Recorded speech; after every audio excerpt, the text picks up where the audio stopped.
So my article was The Kind of Schools We Need, and it was written by Elliot W. Eisner. So about the author, Elliot W. Eisner was a professor of education and art at Stanford University. He's the author of the book Reimagining Schools, the selected works of Elliot Eisner.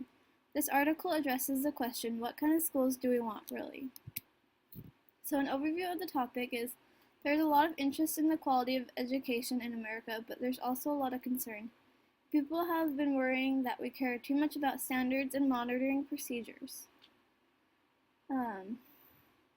So schools need teachers who acknowledge each child's individuality and truly cares about each student's growth. So in the article, Eisner has multiple points of the kind of schools that we need, so I'll just talk about some of the points. So the kind of schools we need would provide time during the day for teachers to meet together once a week to discuss their work, hopes, and their problems in the classroom.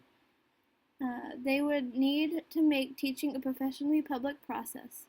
So what that means is that the teacher should be able to go to other classrooms and observe other teachers teaching, and that they shouldn't worry about their privacy because they can receive feedback so that they can become better. The kind of schools we need would provide opportunities for members of the same subject matter departments to meet and share their work. The fields can be promoted when the teachers meet to share their work, the problems they have encountered, and their accomplishments. The kind of schools we need would have the principal spend about a third of their time in the classroom so that they are aware of what is going on in their school. And there's a quote in it that says, "The principal as leader is most successful when he or she no longer leads but promotes the initiative and leadership of others." The kind of schools we need would use videotaped teaching episodes to refine teachers' abilities to take the practice of teaching apart. They would be staffed by teachers who are interested in the questions students ask after a unit study as they are in the answers students give. The kind of schools we need would not hold as an ideal that all students get to the same destinations at the same time.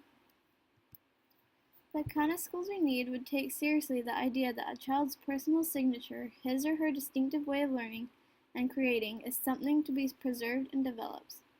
Teachers should create the environment that allows students to pursue what is distinctive about themselves. The kind of school we need would recognize that different forms of representation develop different forms of thinking, convey different kinds of meaning, and make possible different qualities of life. The kind of schools we need would recognize the most important forms of learning are those that students know how to use outside of school, not just inside the school. So the point of learning isn't just so the student can succeed in school, it's so that they can succeed in life as well. The kind of schools we need would take seriously the idea that with regard to learning, the joy is in the journey. So they need to teach the students to learn to love learning and not just do it for the points. The kind of schools we need would encourage deep conversation in classrooms. Teachers should help students learn how to participate in conversation and to learn how to listen and how to speak. They would help students gradually assume increased responsibility for framing their own goals and learning how to achieve them. So by helping students learn how to make their own goals, it secures their freedom. The kind of schools we need would make it possible for students who have particular interests in those to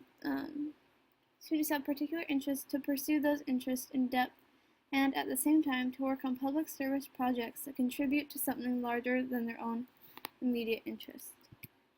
The kind of schools we need would treat the idea of public education as meaning not only the education of the public inside schools, but also the education of public outside schools. So it's a teacher's responsibility to extend beyond the classroom walls and even the school's walls. They need to include the community so that they can discuss and debate the purposes and processes of education. The final quote that I got out of the article is, "We get so caught up in debating whether or not we should extend the school year that we seem to forget to consider what should go into that school year." So that's my article.